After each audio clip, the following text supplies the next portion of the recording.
relate to it. But how did you, if you didn't have kids at the time, was it hard for you to write a pilot? Because the kids, writing jokes for kids is tough. It's like writing, if you try to write a really dumb joke, that's very tough. Yeah, I don't think I had any problems writing for kids. I mean, it's just immature comedy, really, This is Coop's Comedy Corner. Buckle up because it's funny as Coop's Comedy Corner.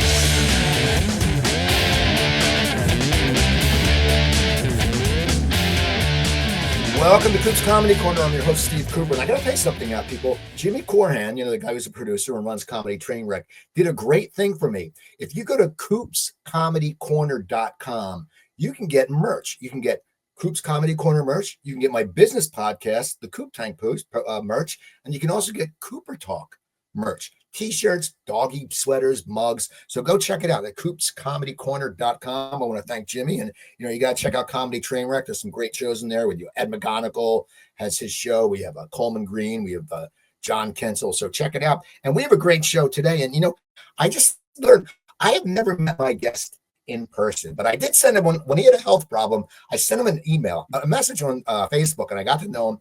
And I believe he was just in Alaska, but my guest is Mary Valeriano. How you doing, Mary? Oh, I'm good. I came for the merch, for the doggy sweater merch. Where can I get some of that? There you go. Yeah. No, wait, so you were in Alaska. Were you in Alaska like yesterday, or I was in Alaska yesterday. What was going on? Yes, I was in Juneau yesterday. Yeah, I did a cruise up through Alaska. I performed on a cruise up through Alaska, and I had my flight wasn't until like 8:00, and I got off the boat around noon. So I just walked around Juneau for the day. It was pretty cool. So, how long have you been doing cruises? Because, I'm always fascinated by people who can do cruises because you have to have like 2 45-minute sets, which people, if you don't know, that's a shitload of material. I mean, this is crazy. But what got you into cruises besides probably the money and the work? But how long have you been doing them, and do you enjoy them? Well, yeah, I've probably been doing it about 4 years. And I really like them a lot. You probably know back when you were starting out, like when I was starting out, cruise ship comics were like the bottom of the barrel. No offense to any of the old timers listening, but they were, I pictured it as like leftovers from the 80s who didn't really make it. And, they got the sleeves rolled up and the really hacky material. And then, I don't know, like around COVID, I think it was Carnival, like decided that, the first generation who listened to punk rock music is now cruising. So they put in comedy clubs, and it's been great. Now I got people begging me to get them on the cruises. Now, is it a comedy club format, or is it just you? And I'm sure every cruise line is different, but you said Carnival is comedy club. So is that headliners? Is that what that's called? Yeah. The comedy club on Carnival is called Punchliner. But it's just me. Well, you have a host who varies anywhere from somebody on the staff who got stuck there to somebody who, brings some life to it. And it's just you for a half hour. Sometimes you'll go up with the other comic and do like a showcase set, 20 minutes each in the theater. But that's on Carnival. And then Holland is just 2 45s clean. Carnival's 5 different half hours. So it all varies on the line. So how do you, I just think of retention, because I forget everything. Like I'll do a show. I'm headlining a show at the end of this month. I have to do 40 to 45 minutes. Do I have it? Yes. Will I remember it? No. And I'm going, right. Oh crap. Now for you, 2 45 minutes. And do they actually watch you and be like the police? Like, oh my God, Murray did the same bit twice. No, I don't think so. Probably not, because I can't remember either. So yeah, no, I don't think anybody's really policing you unless you're doing, because they contract you for 2 different shows. So they want 2 different, but if you do another bit, I don't think it's going to ruffle anybody's feathers. So I did not know you were from New Jersey until you said that earlier. Tell me about your path into comedy, because I don't know. Are you a North Jersey guy, a Central Jersey guy, a South Jersey guy? What part of Jersey? It's North Jersey, a little town near Wayne. You know where Wayne is? Yeah. It's about, I went to Stockton State. I know every town in North Jersey. Okay. Yeah. So it's about a half hour, 45 minutes out of the tunnel. But I was originally from Tennessee, and then I did kind of high school and college age up in Jersey, up in North Jersey. They're literally where they shot The Sopranos. Like that is where I grew up. Right there. So what got you into comedy? What comedy? Well, I always wanted to be a comedian. since I was in like 7th grade, because that was the 80s. I was watching on the boom. And then it took me years to do stand-up. Like I didn't get into stand-up till I was like 28 or 29. But I did sketch and improv through the through the 90s at the Ice House in Pasadena here in California. And so that kind of itched my comedy club itch there for a while. And then we ended up doing really well. That show ran for almost 2 years at the Ice House. And then we kind of got a pilot deal out of it, and that didn't go anywhere. And then after that broke up, I'm like, well, I guess I got to do stand-up. And so I started stand-up, quickly got burned out on that. And then I quit because I started writing for TV. And then I started again. And like, I started taking it really seriously in like 2007, I think. When did you want to start writing? Because I had a sketch troupe that ran for a year in Hollywood called The Bitter Optimists. And it was at the Lillian Theater. My friend Don, we used to wait tables at Planet Hollywood. And he opened this theater and he had this little room. I think we paid $50 every Saturday night or every Tuesday night. And we got to keep the door. I think at the end of the run, we made, $200 for the whole year, enough to buy booze. But I wrote a lot of that. And it was very different writing sketch. With your sketch troupe, were you all in the writing, or was it someone taking a majority of it, or how did you get it formed? Well, we idolized Monty Python. So we decided that from the incarnation of this, it would be just like Monty Python did. Written, conceived, and produced by Monty Python. So this was written, conceived, produced by everybody. There were 5 of us. 3 of us wrote, and 2 were more on the actor's side. So between the 3 of us, we wrote, the whole thing.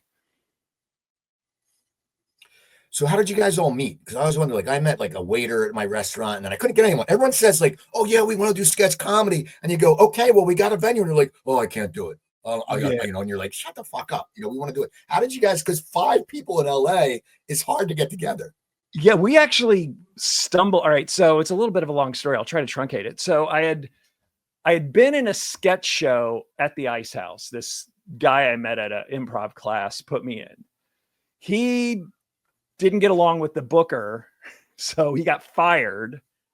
And the booker was like, "Yeah, we fired that guy. We're canceling that show, but you're more than welcome to hang out and pick up spots and hang out." They had an improv jam on Friday nights. And you're like, "You're more than welcome to hang out and do that." And so I was living with this guy at the time. So I had to like, do I go with this guy who's kind of my friend, or do I go with literally the only thing I have going for me in my life right now is this comedy club? Because I didn't have a job. I didn't have a car. I didn't have any money. All I had was this like Friday night show that I could show up and possibly get time on. So I chose that. And then as time went up, like I would show up every Friday night, and then this other guy would show up every Friday night, and this other guy would show up Friday night. And then when that show got canceled, the booker came up to me and the other 2 guys and was like, "Hey, do you guys have a show you can put up next Friday?" And we're like, "Yeah, sure. Of course. Absolutely. Yeah." We didn't. And so we're like, "Yeah." So you would think that if you're given this opportunity, we would start writing that show immediately because we have 6 days to put together a 90-minute show. But no, we're like 25. So we showed up the night before. Like a Thursday night, we got to put it up on Sunday. Like, "What do you got? Can you do stand-up? Do you have any sketches? Do you have a joke?" I think I had like 2 ripoffs of old Carol Burnett show sketches at the time. I had nothing.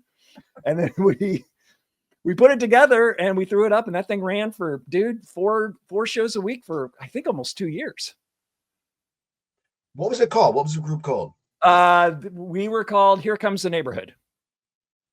Okay. The Ice House, I always tell people, if you're a stand-up, and if you go on the Ice House any night and you have a shitty set, quit comedy, because that is I used to perform before a pandemic, but it's like if you've been doing comedy for a few years, I used to go do someone's showcase, and they would bring the actors. Like I'd have to bring people because I had a little bit of name, and I would see acts going up, and this person, she'd always put me up right after the MC. And she always had a good MC. And I knew what I was doing. So I'd have a great set. And this poor bastard after me has done comedy like 3 times, would eat shit. And I'm like, "Dude, man, this is the Ice House." Like that's the type of room that laughs at the setup, which you don't see a lot. They just sit there. They're there to laugh. Oh, and listen, as a guy who's bombed at the Ice House, I know that feeling too well. Oh, it's terrible. Because I made the switch from from sketch into stand-up at the Ice House. Like that was my first. I got passed as the MC. It was my first headline. So I'm still on the wall out there, actually. So I spent so much time at the Ice House over the last 20 years that I've had a couple bombs there, and you just want to fucking go back to accounting. Like you just want to quit the business, man. It's so bad. If you bomb at you're right. If you bomb at the Ice House, it's painful. Now, no, when did you start getting into writing? I know you write on a few VH1 shows, I believe. But no, is it Access? VH1. I just finished a run over at Access. Yeah. So when did you decide to follow writing, and how did you start getting work? Because it's so hard for a comedy writer to get work sometimes unless you know someone. Like, I knew a lot of guys who wrote for sitcoms, but like Tom Caltabiano knew Ray Romano. Tom Hertz used to stand up, knew all these guys, and they would just get these jobs. But if you're just someone, from sketch or stand up and you don't know someone, it's hard to get in. So how did you start getting work? Because you work consistently. Yeah, that sketch show I was telling you about, we kind of got like a pilot deal. This production company funded this pilot, this sizzle reel for us. And we shopped it around and got really close, learned the hard lesson that, we love it, we want to put it on. Doesn't mean it's going to get on. We had a meeting at the USA Network, and these guys is like, this is perfect. This is perfect for our show. We're starting comedy on Friday nights. We want this to be the anchor. Flying Monday to talk to the president of USA. And we're like, oh, we sold it. And then Monday came. It's like, yeah, he passed on it. Move on. So since that didn't work out. I want to ask you real quick. How do you deal with that? Because it's always hard, like that response, like if we're performers, we have this great view, and sometimes you expect it to happen, and then when it doesn't, it just pulls the rug out. For you, what is it like when you think you're going to be on USA Network, and then all of a sudden they're going, Well, that sucked. I mean, I literally thought I was leaving my table waiting job, but I learned that lesson literally the first day out of the gate. So I knew, I know from then, now I wait till the check clears. I don't even wait till they sign the contract anymore. I wait till the check clears, and then I get excited about something. So I had the rug pulled out for that first one. Was just a kick to the gut, because I didn't know, I didn't know how it worked. And so I like to think I've held on to that, but every once in a while you're like, shit, I really wanted that gig. So you go from getting the rug pulled out from you. Where do you go now? How do you get the shit back on your shoulder? Go, I gotta do this. That production company that we did the deal with had just sold a kids show to the Disney Channel, and they needed the pilot written. So they hired me and one of the other guys to write the pilot for that Disney Channel show. And that ended up getting picked up and ran for 2 seasons. So that really is what started me on my writing. I never set out to be a writer. It wasn't until like my third show, and I was like, oh, I guess I'm a writer now. And now I love it. It's one of those happy accidents I stumbled into, and I love it. Now, I know you have kids now, but when you got that writing show for Disney, did you have kids? Because I used to know this guy who would hang out at a bar in Burbank. His name is Tom, with George Doty. He was a script coordinator for Seinfeld. Then he wrote for iCarly and some other shows. And I'd see him working on his laptop. He didn't have kids. And I was like, how did you relate to it? But how did you, if you didn't have kids at the time, was it hard for you to write a pilot? Because the kids, writing jokes for kids is tough. It's like writing, if you try to write a really dumb joke, that's very tough. Yeah, I don't think I had any problems writing for kids. I mean, it's just immature comedy, really, But I remember they would send like I remember they wanted to skew it to like teenagers, but they made us really dumb it down to where it skewed more towards 7 and 8 year olds. And I remember getting a survey from the kids, like, what are the kids into these days? And they were expecting like, whatever Pokemon or whatever. And they were like, Tupac, I'm a vegetarian, I'm 8 years old. Like, these kids were so much more advanced than what the old Disney audience, this is the 90s. So, the beginning of the 90s was a huge cultural change in everything, the way people dress, the way kids are, and it had a lot to do with Nirvana, I think. The way, kids dress, the way, the stuff they're into became a little more open and accepted. So these kids, these 13-year-olds are way more advanced than I was when I was 13, is what I learned on that show. So yeah, don't dumb it down to kids. I think that's my only, I do a show with kids on the ship, and I don't really dumb anything down. I think that's good. You always think, it is funny. Kids are more advanced. And also the kids now, they've grown up with computers.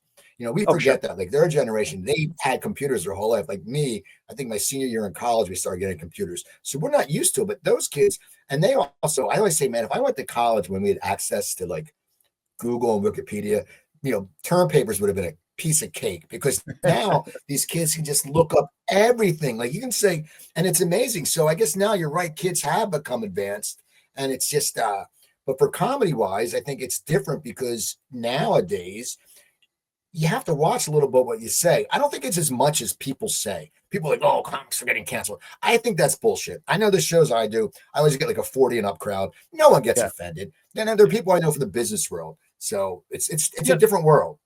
The only people crying cancel culture are the ones who are profiting from it and the ones who can't get work. That's, what I mean? Chappelle got paid $75 million from Netflix to tell us he got canceled. Like, I don't really think that's a cancel there, Chappelle. You know what I mean? And then the other, so it's either those guys who are capitalizing off of it, not just Chappelle, but other ones. And then it's kind of like the not so great comics who are like, I'm going to get canceled if, I can't get work because I'm too edgy. Well, not really. I mean, maybe you're not that funny. It's just your material sucks. So the story I want you to tell Oh, is the one you were telling, you posted on Facebook about playing softball with Johnny Knoxville.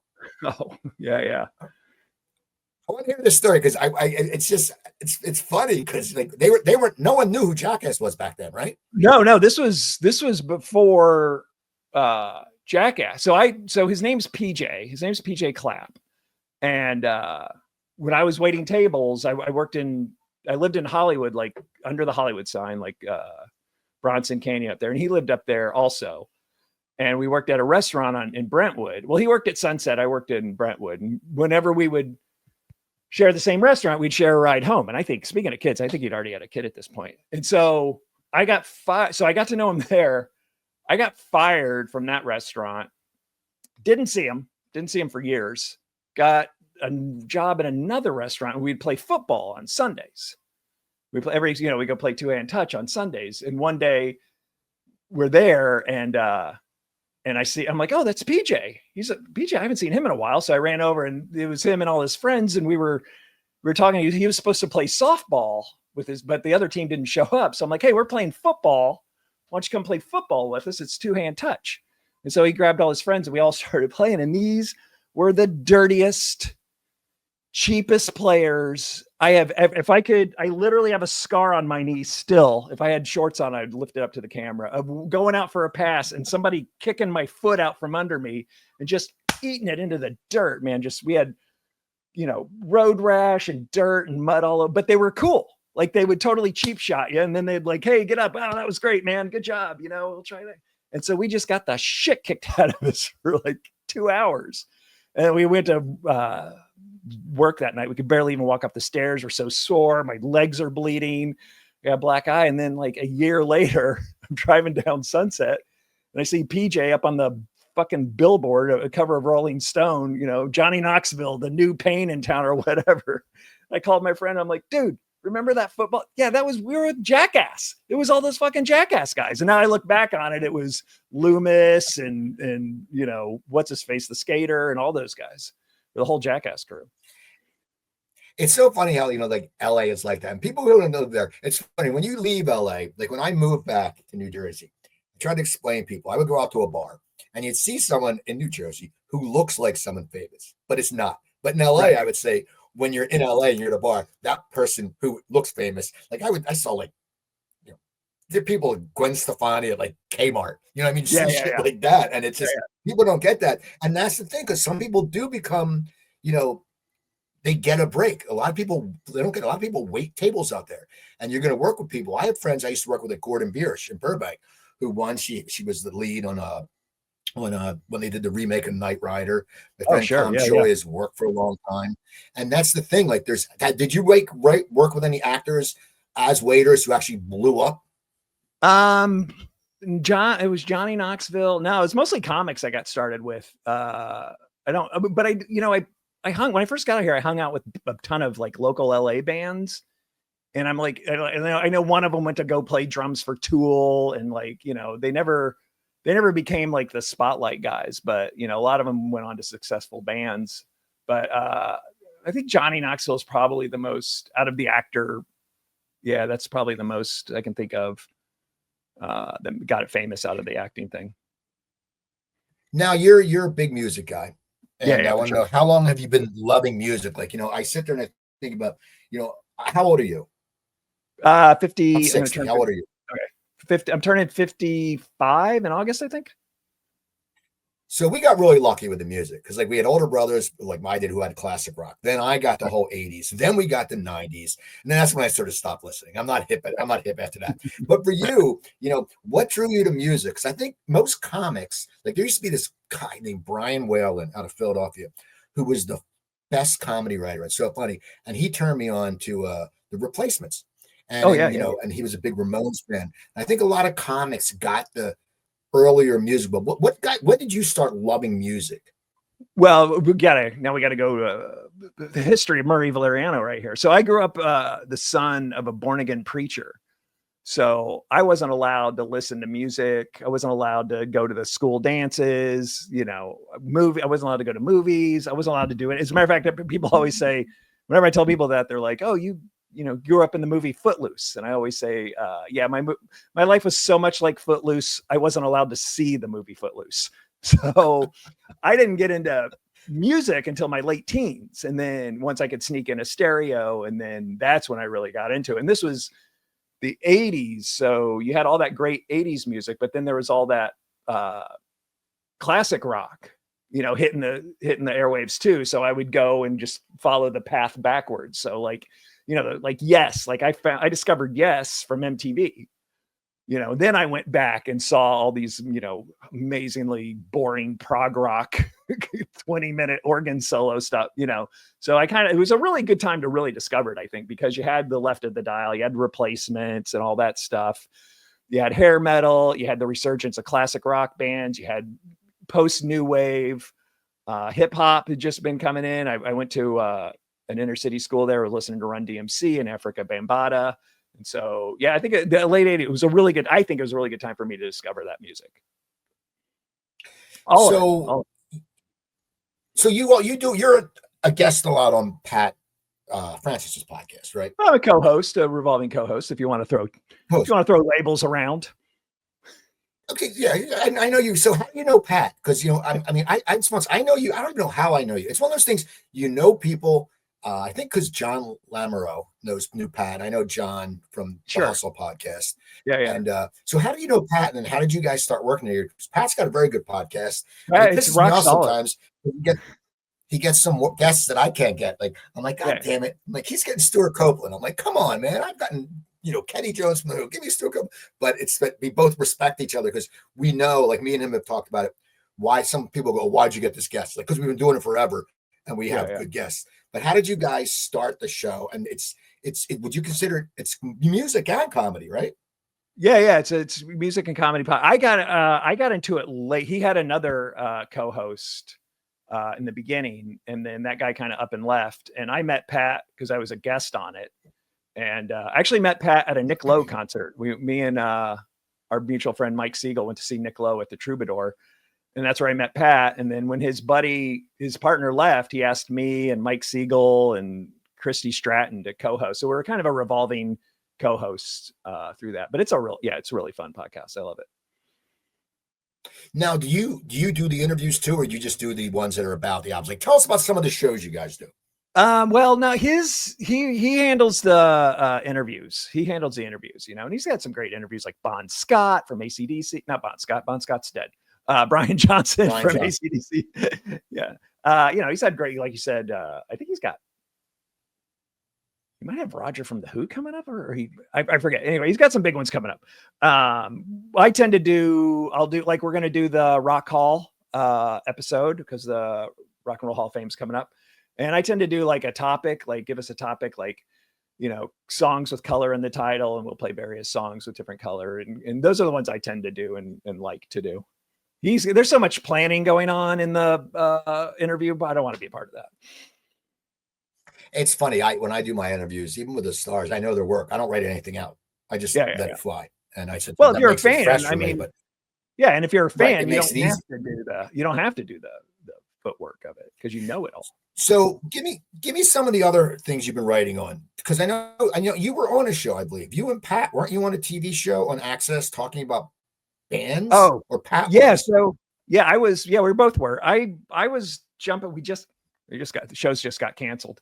I was on the Top 10 Revealed, which I wrote and produced, where we pick kind of like Rock Solid. We pick a subject, 10 songs about lunch or 10 Mother's Day songs, and we interview everybody from Alice Cooper to Daryl Hall, John Oates, and various comedians, and like Mindy Cohn from The Facts of Life and all that. And it's a talking head. That was fun, talking head format. And then that lasted like 2.5 years, and I did variations of that show. And then Pat and I were on a show called Music Mayhem, where they talked about the dark side of it's very serious too. Very serious. I'm like, why are you hiring comedians to be very serious? Like, I had all these great lines, that didn't make the show because I had to be very serious. The camera guys were cracking up, and then I just got all dirty. Did they give you the questions in advance? Like, are you sitting there working it? Like, because did you just go up and they let it fly, and then you were like, okay, this is funny stuff. In normal TV, and I've produced and been on a bunch of those shows. In normal situations like that, you get the materials ahead of time, and that way you can write it out. You can research it. You know what you're talking about. Like when I did at midnight at Comedy Central, man, we got the topics a week in advance, and I would just call my stand-up buddies, and we just write jokes for hours on end, and then you go in and you're like, boom, boom, boom. So that's the best way to make those shows work. Get it in advance. Even all of them. Bill Maher, you go on, the guys on Bill Maher, they get it in advance. You always get your topics in advance. Now, the one you said, the top 10, what is your job as a producer? What does that entail? That you said you were one of the producers. What do you have to do as a producer on that show? Well, it varies. On this one, it was really easy. This one is really easy because Katie Darrell, who hosted it and was executive producer, and I think creator, she handled all the interviews. She picked all the songs. She conducted all the interviews. So by the time it got to me, like a 45-minute interview is cut down to about 7 minutes. So I go through all the interview footage and I try to put, let's say we're doing Iran by the Flock of Seagulls, right? So I take all the interviews about that and I look for the different facts and find a nice little through line to talk about that song from the different sound bites. And then I throw in my own, trivia or knowledge of that and write some copy, some jokes for the host and put it together in, one song increments and 10 songs in 22 minutes. So you've had a successful writing career, successful comic. I want to talk about your heart, because that's when I reached out to you. I don't have a successful heart. And I don't have a successful heart. It's it's better now. But tell me about that. How did you know? Because you had open heart surgery. Like I got away easy. I congestive heart failure. Then I've had 2.5 ablations and like 5 cardioversions. Right now it's getting good. But so yeah, I know. So what happened? And were you performing? Like, because as a comic, we always sit there and you go on the road and you have fucked up hours. But how did you know you were sick? Well, I went, because again, it's a long story. I'll try to truncate. I went misdiagnosed for like 5 months. So I started off with a little cough like that. And then I'm an avid surfer. So about a month into that, I would paddle out and I couldn't catch my breath. I couldn't breathe. And so I almost blacked out surfing one day.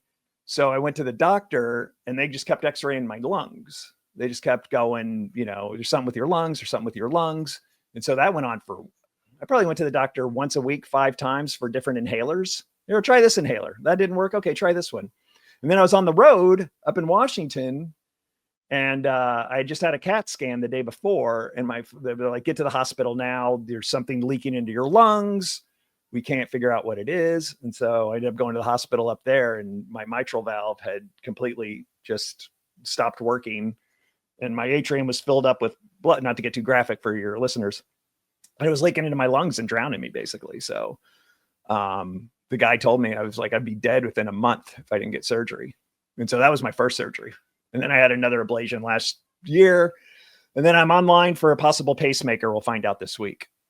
because my heart just keeps. So how do you keep the funny going? You know, because I'm sorry, you know, when I was in the hospital the first time, it was for 8 days, and I always joke around that, you know, my wife, you know, we moved back to New Jersey, and then my wife was all, you know, we were going to get married in a few months, and I always said, honey, I'm cheap. Don't worry, I won't die. I'm not losing the deposits. That's not going to happen. But you have to try to be positive, and people think, so how did you stay positive about it? Because we can go on Facebook, and that's why I reached out to you, because it's fucking scary. And that's why I said, oh man, this is someone I don't really know him, but I know him. And if he says, oh, who the fuck are you? Get out of here, Cooper. I said, all right. But I figured I'd reach out. But how did you start dealing with it? Because it must be just also in your head when you're on stage. Like I always had a problem. I used to work with a guy who was always afraid he was going to shit himself on stage. No, I don't know why. He always afraid he was going to shit himself on stage. Valid. I think that's a valid. But I was doing a show with, do you know Joe Matarese? Oh yeah, Joe. He's an old friend of mine. And we were doing a show, and I had 65 people there to see me. It was right after the pandemic. He had like 250. I did not go on stage for a while, and I'm feeling nervous. And I'm looking at my Fitbit, and it's like at 150. And I feel like my foot's getting numb, which it isn't. I'm afraid I'm going to like stroke out onto the stage. Right. Because it was in my head. But for you, how did you get back on the horse? Because it had to be a long recovery for you. I mean, it's like you probably lost weight. I mean, it had to be a lot of, you know, it must have been a while. Yeah, I mean, I did lose a lot of weight. The thing is, like, I've been a vegetarian for 25 years. I don't do drugs. I surf, I work out. So I actually recouped within 3 months. I was surfing within 3 months. So they were like, good news, bad news is good news. You're very healthy. You'll probably survive this. The bad news is you're so healthy. We're going to crack your ribs open and we're going to go in because you can survive it. So I was actually within 3 months, I was surfing again, but I think it just happened so quickly. And like, it was so, can you believe it kind of thing that I didn't really have time to like get scared or get really worried about it until after the fact. I mean, I got to work with Robert Schimmel when I first started out, and I would listen to his stories of working through chemo. And, you know, he had stage 4 cancer that he eventually beat. So I took a page out of his book, and I called the Improv, I called the store. I'm like, I want to work every night until I go into surgery. So they put me up every night. I actually went into heart failure on the Improv Saturday night Improv stage. I couldn't even get through my set. I had to sit down and call it quit. And then Monday morning I was in the hospital with surgery. Now, has your writing, do you address this now in your act, or is it something that's taboo to you? Because I don't talk about it really. I don't talk about it. Well, I had a good friend, and you do. I talk about it. Well, I guess I could say. I remember Greg Barrett. I don't know if you know Greg, came over. Yeah, Greg's been on Cooper Talk. Yeah, sure. Yeah, and after my surgery, and he's like, "Hey, man, if you don't want to talk," because I was like all the doctors like, "Hey, you're gonna have a great set of jokes after this." Like, I'm just trying to survive first, and then I'll worry if I want to talk about it. Let's just make sure I live. And Greg's like, you don't have to talk about it if you don't want to. Like, nobody's making you talk about it, which I thought was really interesting. But I do talk about it. I ended up, my first set after was at the Irvine Improv, and I took a headlining set. Stupid. I should have just started off opening to get back into it. And I did 15. I was literally pacing back and forth before I went on stage. Do I talk about this? Do I not talk about this? And I did 15 minutes up front, and it went really well on the heart. And, yeah, it went really well. But then I told my wife, I'm like, that's because it happened in the moment. Well, let's see how much of this 15 minutes actually has legs. And I think I survived. I think I had kept 5 minutes of that. And so I have one show where I talk about it and I touch on it throughout. So yeah, I think that us comics, we should get deals from the heart companies. And actually, do you know Lou DiMaggio? Lou's been on the show. Kind of like the way we know each other. Yeah. Well, Lou had a heart attack like years ago, and he didn't know. And I knew him from MTV and seen him on like all his impressions and all that. Sure, and he ended up getting a commercial for like the American Heart Association. So I sit there and it's Lou DiMaggio, and he's getting paid to be like from Pfizer, like, you know, I had a heart attack, I could have died. And I'm thinking they should give us comics deals, because we know what's going on. We know how to talk to the camera. I mean, I think we should have a band of like the Bad Heart Tour. That's like we should get sponsored by Pfizer and just go across country and play like, you know, 45 and up, or people with heart failure. I've actually been thinking about it, because I've done a ton of like fundraisers for American Cancer Society and stuff like that. And I raised some money for the American Heart Association also. And it's such a, like, first of all, if you're not going through it, you know somebody who has, you know what I mean? Like, you know, heart disease and death and all that. That's so very close to everybody. So I think it's a good idea. It's something I would like to do for sure. Like I said, I've done a few fundraisers for those guys. But I remember I did your wife, and I know. Mm-hmm. No, go ahead. Go ahead. Oh, I was going to say, I remember I did a cancer fundraiser in Northern California, a huge casino. And I had a bit where I talk about where I'm being told I'm going to die. And it's a good laugh because it brings everybody down to a serious, and then the punch really, you know, it's a good laugh, and it has a good meaning behind it. But when the MC went up, he had like this moment of silence for people suffering through chemo right now, or people who lost. And I mean, I was debating on whether I should do this joke because some people are actually facing it right now, you know? And I remember just the whole through show, when I get to this joke, do I do it? Do I do it? And I did it. And it's like, in the setup is, you know, I don't know if you've ever been told you're going to die or not. And it got a good laugh. And then afterwards, when I was doing the meet and greet, all the survivors came up and were like, March 8th, 1987. I'm not even supposed to be here. You know, December 12th, 2006. I was told I wouldn't live a month. And it was so uplifting and fulfilled, and kind of just brought everybody together. And I think it's a great idea what you're saying. Get together and do that heart tour. I think what it also is, you know, people want to laugh at it. You know, no one, you know, sure, you see people on Facebook who are like, oh, woe is me. Like one guy, woe is me, I had high blood pressure. Are you fucking serious? You had high blood pressure, right? And take some, you know, lisinopril and shut up. Right. That's the thing. But I think people, that's one of the reasons why comedy's so great. I mean, you know how it is when you get off the stage, if someone says, oh, I was having a really shitty week and you made me laugh.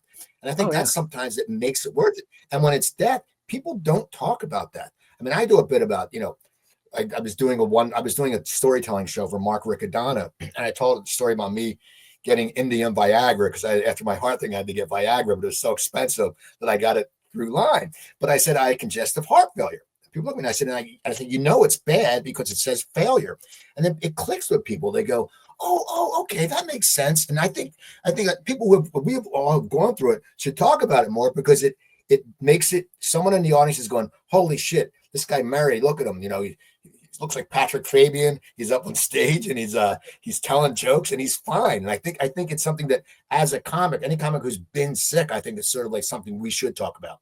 Oh, I agree. I also have a Viagra joke from when I was in ICU and they gave me a Viagra. This is a true story. But tell me, it's a true story. Tell me your Viagra joke. Oh, I don't want to do the Viagra joke. No, it's come see my show and I'll do the Viagra joke for you.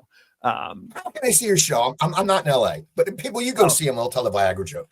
Oh yeah, we come see. I'll make my way out to Philly, and you can come out. And my buddy Bron's producing a show out there. Oh, Bron, yeah, Bronson. Jones. So Bron.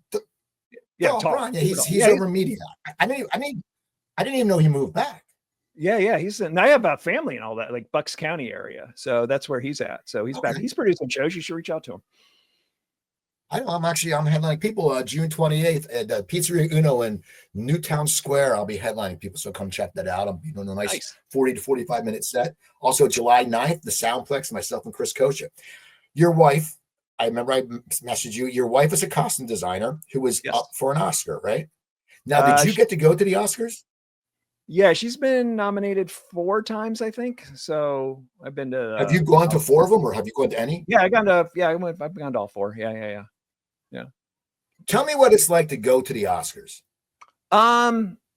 It's good. It's fun. You know, it's fun. It's a huge, you know, spectacle. My favorite part is getting, you know, they're not limos anymore. They're black SUVs, and you drive up and you get all the Christians who are picketing the signs and you're going to burn in hell and that's my favorite, especially coming back from being a preacher's kid. That's my favorite part. It's great. You know, it's pretty star-studded, but you know, I've been working in the business for a long time, so I don't really get like starstruck that much. But it's fun. I'll tell you my favorite part, and I think one of my wife's favorite parts also is we were there the year the Queen movie came out, Bohemian Rhapsody.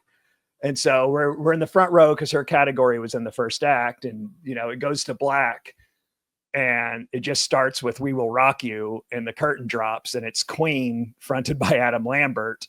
And we were just up. My wife, if you look at the video, you can see the two people on their feet first were me and my wife. We're just like, because we're both big music fans. So that was a real fun part of that.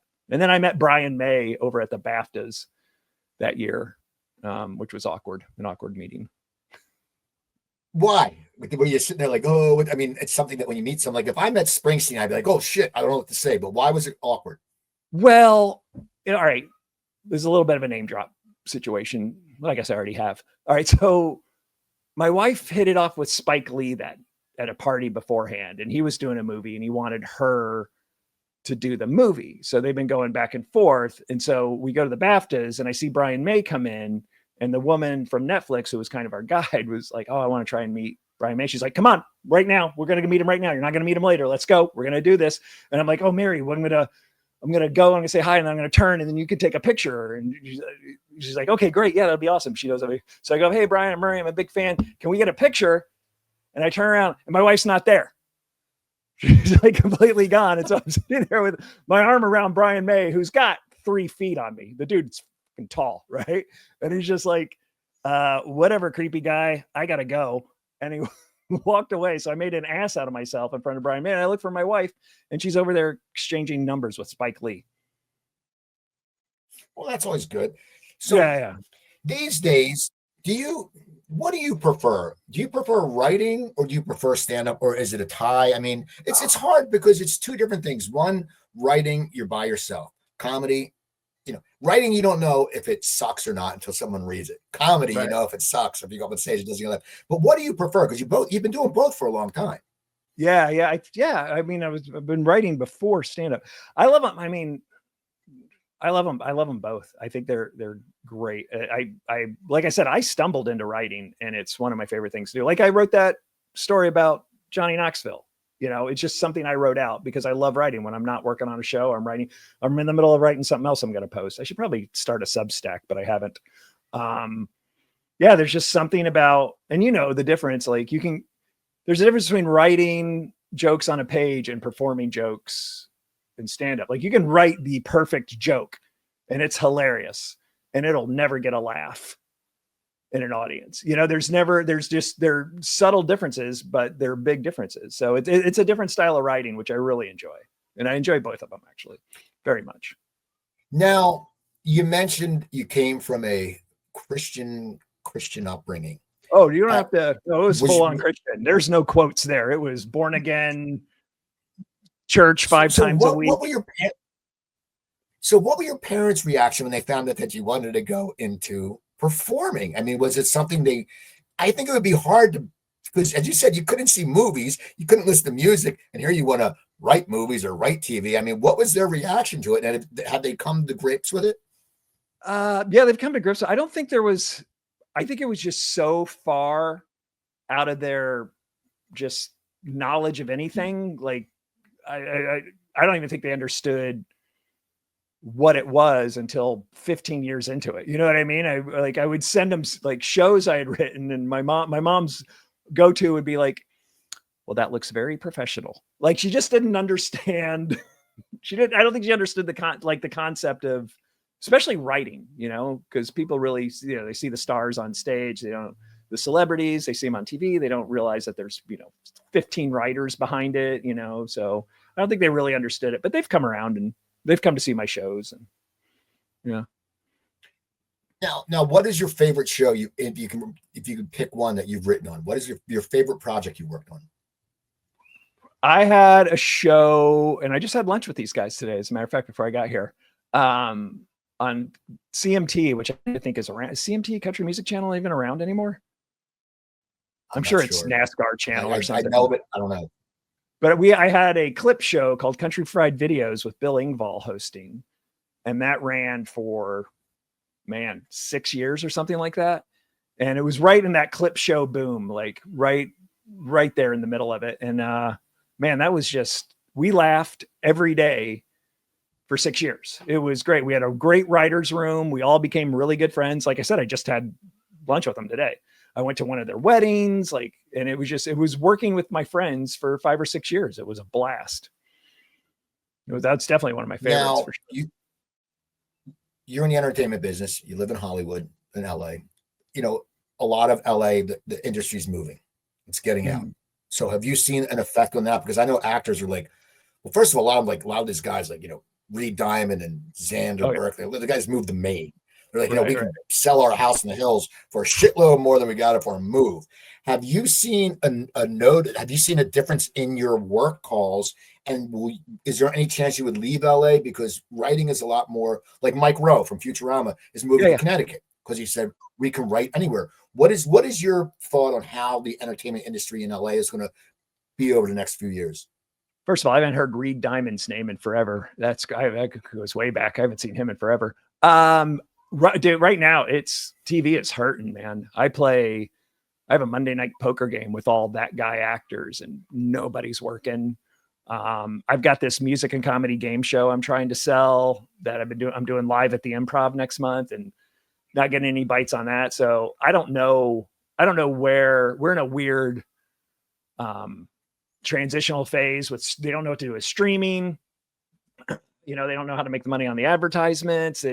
Everybody's in this weird holding pattern. So I don't know where it's going to go, but I love Los Angeles. I love LA. I moved here before I even visited. Like, I've been infatuated with LA from Beach Boys songs when I was a kid to, so I don't think there's any other place in the States I'd live. If I moved, I would probably move to an island after my kid got out of high school. Now, what's the show you're doing at the Improv? It's called For What It's Worth. Music show. Yeah, it's a music and comedy game show. It's called For What It's Worth. And I create all the games. And I have comics, mostly comics, actors. I had a few music journalists, but they take it way too seriously. So the fun goes right out the window. But I have I've got Jimmy Pardo coming on this. I've had Greg Proops, Greg Barrett, Laura House, Kira Sultanovich, Jackie Cation, all the great comics. And it's a comedy and music show, and it's all based. It was kind of inspired by At Midnight, the old Comedy Central show that we used to do, the comics would do. And so it's kind of loosely based on that, or inspired by that, I should say. But it's turned into something really, really much more than I thought it'd be. We've sold out every show so far. Knock on wood, we'll sell this one out. And and the comics have so much fun with it. They asked to come back. Now, what's your besides cruises, what's your road like now? Is there a lot of road work out there? I mean, has it changed, or what's it like? Well, it's definitely changed. I'll be at the comic strip in El Paso, June 19th to 22nd, if anybody's there. And then I'm doing a casino up in Oregon. So again, I think stand-up's going, I mean, that's a whole, I don't want to go, inside baseball on this, but I don't know where it's going. Like there's a part of me that thinks a comedy club's going to go the way of a jazz club. They're just, I think with podcasts getting so huge that they're selling out Madison Square Garden, but they're not selling it out because they're stand-ups. They're selling it out because it's a podcast about Like, I don't know where stand-up's going, to be honest with you. I don't know where stand-up's going. And these cruise ships came around at a good time, man. Like, I was just thinking retirement. Like, what am I going to do when I'm 65, 70, when I've aged out of the clubs and writing? Well, I'll look into cruise ships. And then I just ended up doing really well, and I like it a lot. And I'm booked through June of next year, I think, which is unheard of, as you know. How long of a run is, like, when you go, do you book like 3 weeks of a cruise ship, or how does that work? Like, when you book, do you book like twice a month? Because you're gone for a while. Yeah, well, it all depends. Like right now, like my wife and I, we try to flip flop. Like I'll stay home for a while and watch the kid, and then she'll stay home for a while and watch. So she's off. She was planning on being off all this year. So I took something like 38 cruise ships this year, something crazy like that. And then, I've had some more heart problems, so I've had to cancel a bunch. But so I try not to go out more than a week at a time, because it's way too long to be away from home with a kid. It's really great. I'm very fortunate to have that, turn down work at this point. So I know that can end any day now, so I'm not taking advantage of it, or taking it for granted, I should say. But I try not to go out for more than a week. Like this one, I went to Alaska I did at the end of one cruise, which was 3 days. And then I stayed on for 2 days on another one. And so that was 2 contracts in 5 days. So that was great. So the money's good. And if you schedule it like that, it can be really profitable. Yeah. I got one final question. You've had a successful career. Give me a few things you're proud about in your professional and personal life, because everyone has different answers. Every entertainer has different answers, but 2 things you're proud about, or a few things in personal and professional. Well, I'm proud that I'm raising a really talented kid who's an amazing drawer and funny and makes me laugh. I'm proud of him. Career-wise, what am I proud of? I don't know. I don't know. I'm very proud of surviving open heart surgery. I will. As a matter of fact, I'm surprised I haven't showed you guys my scar yet. I will show it to anybody. So I'm very proud of that. And I wear that on my sleeve, and I'm like you, I will reach out to strangers who have heart problems and be like, hey man, just so you know, I went through this, whatever you got, I'm here to talk about it. So I went over, I've done shows for the military, stuff like that. I'm proud of. Yeah. You should do merch with a scar on the t-shirt. I'll tell you, would sell a shitload of them. What's funny is I thought about, just for my own self, I thought about just getting the scar outlined and putting it on and just put it on a t-shirt and just actually might do that. It's been sitting in the back of my head. I actually might do that. And just like mimic the actual scar, because it's jagged. You know? Joe Matarese used to sell pill cases because he was on because Adderall and all that shit. So he would sell pill cases with his name on them. People would buy them. I'm telling you, you would sell out a shitload of people and they wear it. And just have your little your MTV, that little logo you have that looks like Mary, that one you have. I'm telling you, man. I'm telling you, Mary, you're missing out. You're missing out. It's not a bad idea.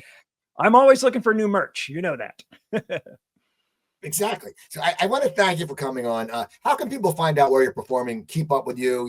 I know in the Rock Solid podcast and all that. Well, you can Murray V Comedy on Instagram, Murray Valeriano Comedy on Facebook. I do most of my work on Facebook. That's where I get most of my action. That has all my dates at murrayvaleriano.com.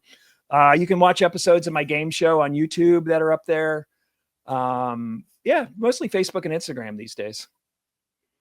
All there, Murray V, Murray V. If you get to Murray, if you get to Murray VAL, that Google should, you don't have to worry about spelling my last name. Google should fill that out for you. You'll find it, people. Go find it. Yeah. So go find Murray. You can also, don't forget Comedy Train Rek, all those great shows they have. Go watch past episodes of Coop's Comedy Corner. If you're a business person, go watch the Coop Tank. I have a round table of local business people every week. Last week, I just had some people who create networking events like I do. We had a really good insight there. And Cooper Talk, I'm going to start picking it up more. I just had Graham Bonnet on. He was great. And it turns out his girlfriend is from my hometown and went to the same high school as me and graduated with my older brother. And so, also don't forget Coop's Comedy Corner. We got some great merch up there.